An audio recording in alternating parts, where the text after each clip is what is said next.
उत्पत्ति अध्याय 9। परमेश्वर का नूह के साथ वाचा बांधना।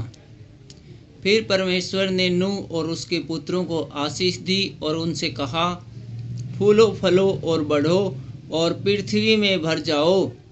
तुम्हारा डर और भय पृथ्वी के सब पशुओं और आकाश के सब पक्षियों और भूमि पर रेंगने वाले जंतुओं और समुद्र की सब मछलियों पर बना रहेगा।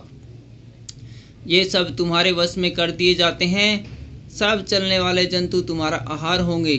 जैसा तुमको हरे हरे छोटे पेड़ दिए थे, वैसे ही अब सब कुछ देता हूँ। पर मांस को प्राण समेत अर्थात लहू समेत तुम न खाना, और निश्चय ही मैं तुम्हारे लहू अर्थात प्राण का बदला लूँगा। सब पशुओं और मनुष्यों दोनों में से मैं लूँगा। मनुष्य के प्राण का बदला मैं एक एक की भाई बंधु से लूँगा। जो कोई मनुष्य का लहू बहाएगा, उसका लहू मनुष्य ही से बहाया जाएगा, क्योंकि परमेश्वर ने मनुष्य को अपने ही स्वरूप के अनुसार बनाया है। और तुम फूलो फलो और बढ़ो और पृथ्वी पर बहुतायत से संतान उत्पन्न करके उसमें भर जाओ। फिर परमेश्वर ने नूह और उसके पुत्रों से कहा, सुनो, मैं तुम्हारे साथ और तुम्हारे पश्चात जो तुम्हारा वंश होगा उसके साथ भी वाचा बांधता हूँ, और सब जीवित प्राणियों से भी जो तुम्हारे संग है, क्या पक्षी, क्या घरेलू पशु, क्या पृथ्वी के सब बनेले पशु, पृथ्वी के जितने जीव जंतु जहाज से निकले हैं। और मैं तुम्हारे साथ अपनी यह वाचा बांधता हूँ कि सब प्राणी फिर जल प्रलय से नष्ट न होंगे, और पृथ्वी का नाश करने के लिए फिर जल प्रलय न होगा। फिर परमेश्वर ने कहा, जो वाचा मैं तुम्हारे साथ और जितने जीवित प्राणी तुम्हारे संग हैं उन सब के साथ भी युग युग की पीढ़ियों के लिए बांधता हूँ, उसका यह चिन्ह है, मैंने बादल में अपना धनुष रखा है।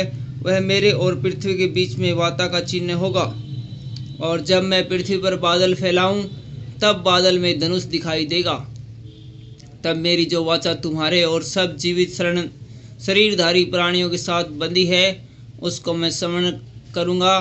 तब ऐसा जल प्रलय फिर न होगा जिससे सब प्राणियों का विनाश हो। बादल में जो धनुष होगा, मैं उसे देख के यह सदा की वाचा स्मरण करूँगा, जो परमेश्वर के और पृथ्वी पर के सब जीवित शरीरधारी प्राणियों के बीच बंधी है।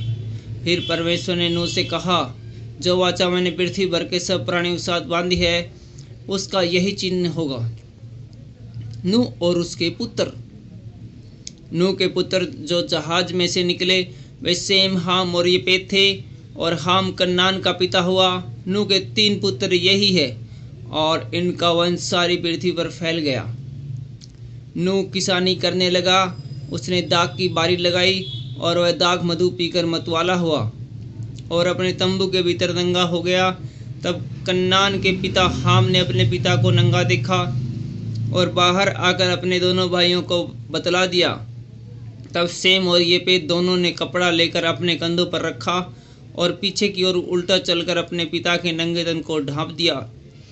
और वे अपना मुख पीछे किए हुए थे, इसलिए उन्होंने अपने पिता को नंगा न देखा। जब नूह का नशा उतर गया, तब उसने जान लिया कि उसके छोटे पुत्र ने उसको क्या किया है। इसलिए उसने कहा, कन्नान शापित हो, वह अपने भाई बंधुओं के दासों का दास हो। फिर उसने कहा, सेम का परमेश्वर यहोवा धन्य है, और कन्नान सेम का दास हो। परमेश्वर येपेत के वंश को फैलाए, और वह सेम के तंबुओं में बसे, और कन्नान उसका दास हो। जल प्रलय के पश्चात नूह 350 वर्ष जीवित रहा। इस प्रकार नूह की कुल आयु 950 वर्ष की हुई। तत्पश्चात वह मर गया। Thank you.